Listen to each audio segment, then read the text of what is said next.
All right, we're live. All right, let's give people a chance to file in here and then we'll get started.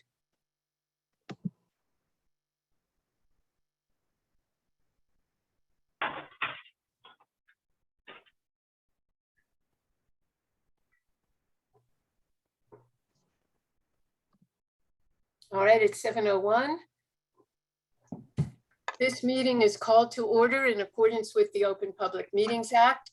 Notice of this meeting via Zoom was faxed to the Home News Tribune and emailed to the Star Ledger and the Highland Park Planet on September 10th, 2021, and was posted on the Borough website at www.hpboro.com and on the bulletin board at Borough Hall, 221 South Fifth Avenue, Highland Park, New Jersey, on September 10th, 2021, and has remained continuously posted as required by law. As mayor, I preside over the council meeting and may interrupt, warn, or terminate a participant statement or participation in the virtual meeting if the participant statement does not adhere to the 3 minutes provided to each participant for public comment, or if the statement is abusive, obscene, and/or irrelevant. Jim Constantine, could you please lead us in the Pledge of Allegiance? Thanks, Elsie. Pledge allegiance to the flag The of the flag, United States United of America, States of America, to the republic for which it stands, one nation, under God, Indivisible. indivisible, with liberty and and justice for all. Thank you. Roll call, please. Mayor Brill-Midler, Here. Councilwoman Canavera, Here. Councilwoman Foster, Here. Councilman George, Here. Councilman Hale, Here. Councilmember Hirsch, Here. Councilwoman Kim Chohan, Borough Attorney Schmier, Here, Borough Administrator Hover. Here. Okay. Do any members of the council have any questions on the agenda items for this evening? If so, please raise your hand. Okay, seeing a lot of no's. Mayor, I just have, and Okay. it could probably be brought up when we introduce, but I just wanted to just hear a little bit about the energy aggregation program a little bit, and just addressing some of the concerns that were raised regarding our timetable. But that's we can talk about that when we get to it. Okay. All right. I think Terry and Phil will be able to address that for you. Okay. May I have a motion to approve the minutes of the regular or work session meeting held July 6th, 2021 as distributed? So moved. Can I have a second? Second. Okay, roll call, please.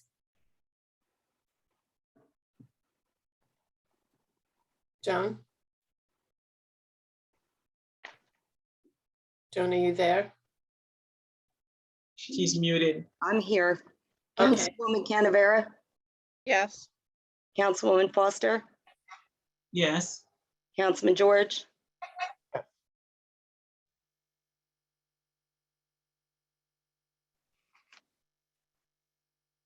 Councilman George, Yes. Councilman Hale, Abstain. Councilmember Hirsch. Yes. Okay. We're going to move on to our reports, but this evening I'm going to go in a bit of a different order because I would like to say a few words before we go into the council reports. So these are my remarks for tonight's meeting. As far as COVID is concerned, Monday, Wednesday, Friday, and Sunday, we offer reliable and fast testing at our community center weekdays from 9 till 6:30 p.m. and on Sundays from 10 to 3 p.m. We have lots of people participating in the testing there. It's been going extremely well. And most people get their results within 24 hours, which is really very good. As far as Ida is concerned, Hurricane Ida, we all lived through a tremendous amount of anxiety and stress during that hurricane. Many of our streets were flooded. We had some homes flooded. A lot of us were out there bailing water from our basements. Thankfully, we had no loss of life or no injuries. I want to give a big shout out to our public safety people and Office of Emergency Management, the police, fire, first aid squad, OEM, and our CERT team members for the extraordinary job that they did in keeping everyone safe and getting to as many people as they possibly could during that storm. Thankfully, almost everybody's been returned to their homes. We are still working with one family to ensure that they have a place to go because their home is still not habitable.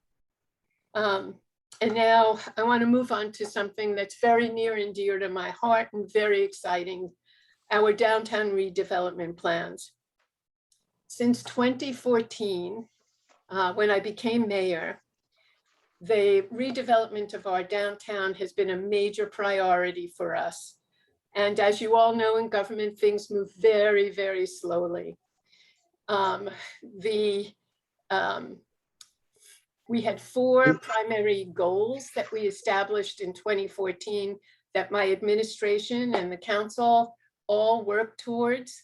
The first is tax stabilization, downtown redevelopment, infrastructure repairs, quality of life issues, particularly addressing our young people and our seniors, and recently we added transparency. So I want to make it clear that we are committed to proper downtown development, and we have been committed since 2014. In fact, mayors before me since 2000 have also been committed to downtown development, and we are right now at the point of actually making something good happen for all our residents, bringing more life to our downtown and making our retail stores busier. The other thing that this downtown development will help us do is it will bring more affordable housing into our community. The borough has an ordinance that requires that any new development offer 15% of their rental units as affordable units and 20% of their for sale units as affordable units. We are committed to affordable housing in Highland Park. I want to also say that I am making a personal commitment to an even better permanent public space. We have so many great things that happen in our downtown. We are committed to public areas, maybe even more than one, and we're committed through investment. You'll hear us later today talk about a purchase that we're going to be making on South 3rd Avenue. We're committed to a traffic study so that we can ensure the flow of traffic works well for all our residents. And I am committing this administration to put a resolution on a future agenda that expresses this commitment to a public square here in Highland Park and what that will mean for all of us. We have an amazing team of professionals that have been working with us. We have a nationally renowned professional planner in Jim Constantine, one of New Jersey's best redevelopment attorneys, Joe Bauman, who is a great negotiator and skilled in dealing with developers. We have CME, a well-recognized engineering firm that will be conducting traffic studies as we move forward. And I don't want to forget our very own borough administrator and redevelopment director, Terry Hover, who spent many years, I won't go through how many, Terry, with New Jersey Future, helping to plan for New Jersey's future as a state. We are building on her experience in planning and her experience in the state of New Jersey to help us bring the right kind of development to Highland Park. We as a community cannot sit still and do nothing as the rest of the world moves on beyond Highland Park. Change is hard, but change is good. It spurs creativity and new, better beginnings. So I'm going to now start the council reports. I'm going to go right into Councilman Matt Hale because he can fill you in on some of the details of what we will be talking about on this plan. Matt? Thank you, Madam Mayor. Before I begin on redevelopment, I just wanted to have a few quick announcements. September 24th at the Farmers Market, there's a squash muffin contest. So you can enter, and if you win, you're going to join the winners of the gazpacho and hot pepper eating contests in the summer 2021 Hall of Fame. So please sign up for that. I also want to encourage all of our Highland Park businesses to take advantage of an upcoming Main Street Highland Park advertising mailer. It's free to Main Street businesses, and it's a great opportunity to reach over 5,000 local residents. You can find information about that on the Main Street Highland Park website. Also wanted to let local business know that it looks like the NJEDA, the New Jersey Economic Development Authority, will shortly be opening a new support fund called Main Street Recovery Fund, which targets, again, small and local businesses. Information is developing on that, but you can look at njeda.com/Main Street Recovery Fund. Again, njeda.com/Main Street Recovery Fund. And then just a quick reminder that the townwide garage sale will return to Highland Park on October 2nd and 3rd from 9 to 4 p.m. This is an exciting, somewhat return to normalcy. So information is available on the Borough website. So I wanted to make sure we had those announcements as well. Now a little bit about redevelopment and the plan and the process and what we're going to be discussing tonight. As the mayor mentioned, this has been a long process. Downtown redevelopment has been a fundamental goal of this mayor and council, just as it was a fundamental goal of many previous mayors and many previous councils. Highland Park is the greatest town in New Jersey, period, full stop. But we do have challenges in the area of redevelopment that many other towns don't face. We have lots of smaller, separately owned lots and properties that make new development difficult. We live on a major artery that also serves as our main business district. I can go on, but those are the cards that we've been dealt.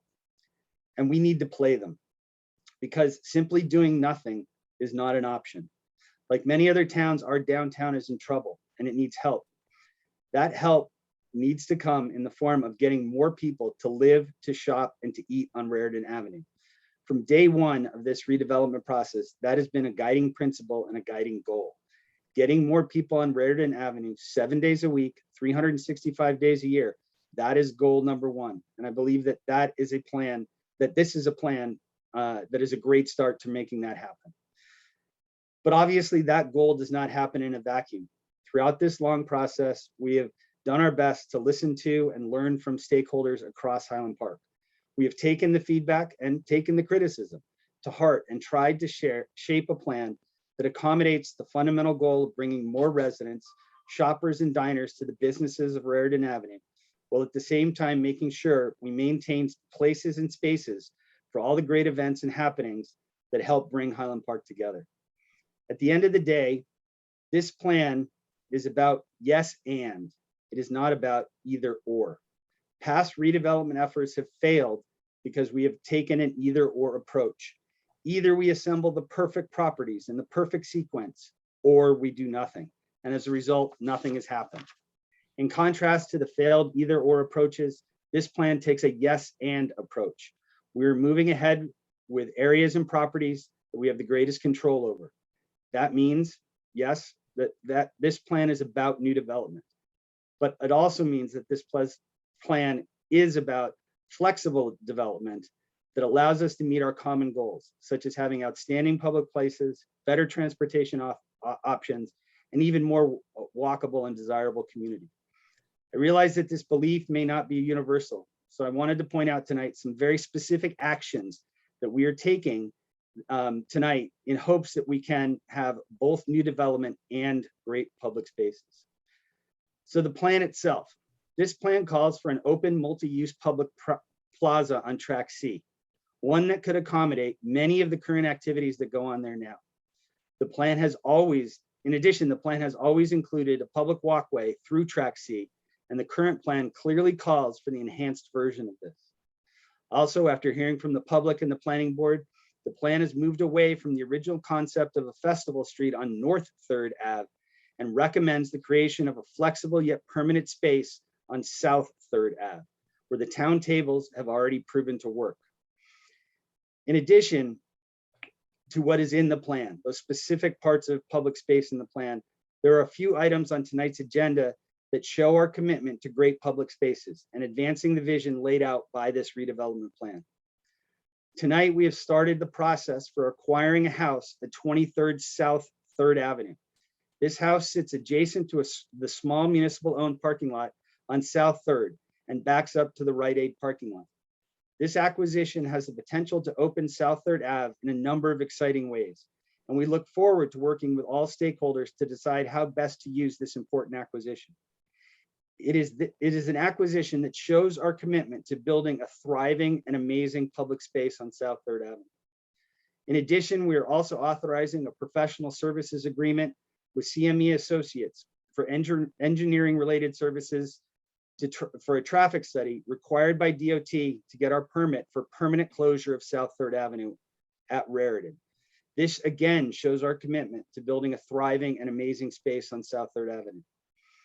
We are also authorizing another professional service agreement with Level G Associates as a parking and management consultant to help identify various strategies for combining these new public spaces with the best parking and traffic options that meet the needs of new and existing downtown development. I have talked with all the council members, and I believe that we are united in our desire to support vibrant public spaces, stakeholders across the borough, and new and exciting downtown redevelopment. As the mayor mentioned, we hope shortly to be putting forth a resolution to codify that. But I'm hopeful that the actions that I've outlined tonight of this mayor and this council show that we're committed to maintaining and increasing public use options and having a significant downtown redevelopment. We believe that we can do both. Thank you very much, Mayor. Thank you, And thank you to all the council members. Okay, I'm going to go in the order you appear on my screen tonight. So Tara, you are up next. Do you have a report? Yes, Mayor. September is National Suicide Prevention Month, also known as Suicide Awareness Month. The month shines a spotlight on a topic that is often not talked about. On average, one person commits suicide every 16.2 minutes. One important way to prevent suicide is to get help. Also, beginning on September 15th and continuing through October 15th, we recognize National Hispanic Heritage Month. During the 4-week celebrations honoring the heritage and contributions made by members of the Hispanic community, please try some of our amazing Hispanic restaurants in town in honor of this month. The Human Relations Commission is working on bringing us some informative programming. The Board of Health wants to remind everyone that COVID-19 is still an issue and to please follow social distancing and get vaccinated. As always, food insecurity is still very high, and the 2 programs we have in Highland Park is the Community Food Pantry, open the 2nd and 4th Thursday, 9 a.m. to 10:45 p.m. and 6 p.m. to 7 p.m. and the Saturday following that Thursday, 9:30 to 10:30. Donations can be made using their Amazon wish list. Highland Park Gives a Hoot Food Pantry is every Tuesday from 10 a.m. until 11 a.m. Donations can be made by mailing a check to the Borough Hall with a memo that says it's for Highland Park Gives a Hoot. Between these 2 programs, we are still serving over 300 families in our community. The Mental Health Commission wants to remind everyone that since it is Suicide Prevention Month, Middlesex County does have crisis lines. Rutgers University Behavioral Health Care Line is 855-515-5700. Raritan Bay Medical Center Hotline, 732-442-3794. Please always reach out for help.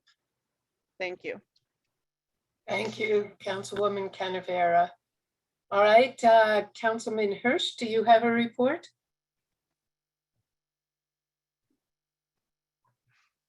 Yes, Mayor, thank you. That mute button is elusive. Just a few items. I'm Matt Hirsch. I chair the Borough's Arts and Recreation Committee. And we'll be hosting a county flu clinic on Thursday, October 7th from 10 a.m. to noon here downstairs at the community center. I'm at Borough Hall right now. Please feel free to please take a look at the Borough's Facebook page and a listing on the Borough's website at www.hpboro.com. Please note that the county will require residents to complete online consent forms in advance, and they no longer accept applications by hand on site as per COVID safety. Consents will need to be presented that day in order to receive a flu vaccine by the county. Next, there is a blood and platelet drive at the Highland Park Community Center, again downstairs here, on Tuesday, October 26th from noon to 6 p.m. This event honors the late Trooper Anthony Raspa, a Highland Park native who was killed in a motor vehicle accident. He was a state trooper who was killed in a motor vehicle accident in the line of duty in 2015, and his family is still here. In that spirit, there's a community. This is a community call to action so that others can live. This is a masked event, and appointments are strongly encouraged. And you can make your appointment online at rwjuhdonorclub.org. That's rwjuhdonorclub.org. You may have seen that some of our retailers have art in their windows, and that's because on September 5th, the Highland Park Art Window Walk started, and this runs through November 1st. And there's a window art tour on Saturday, September 25th at 3 p.m., starting at 60 Raritan Avenue, and the tour ends with a reception at Pino's on North 4th at 5:30 p.m. This event is also in loving memory of Fred Cole, a beloved Highland Park resident, coach, artist, and an active community member, and part of the Highland Park Arts Collective.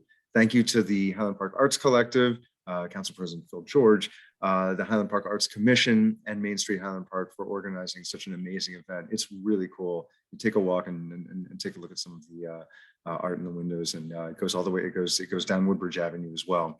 And then finally, the mayor did mention this, but I just wanted to reiterate, the borough now has expanded COVID-19 testing in town at the community center at 220 South 6th Avenue. Testing will now be offered 4 days a week, Monday, Wednesday, and Fridays, 9 a.m. to 6:30 p.m. and now Sunday at 10 a.m. to 3 p.m. This is a PCR test, and the turnaround is usually 24 hours, so it's pretty quick. Pre-registration is encouraged, but it's not required, and you can register for a testing appointment at testnj.online. Testing is no cost to participants, and those with insurance will have tests be billed directly to their provider, and those who are uninsured will have their tests billed to funding from the CARES Act. And those under 18 are eligible to be tested, provided that they have a parent or guardian present. That's my report, Mayor. Thank you. Thank you, Councilman Hirsch. All right, Councilwoman Foster, do you have a report? You have to unmute yourself. Okay. Sorry about that. That's okay. Thank you, Mayor. Real quickly, that our fire department, good news that we've been searching for a firefighter in our fire department because, as you all know, that volunteerism is not at the all-time high where it used to be. So we needed to hire a full-time firefighter. Good news is that on tonight's agenda, there is a young man that we have found, and he's going to be joining out the fire department as a full-time firefighter during the day.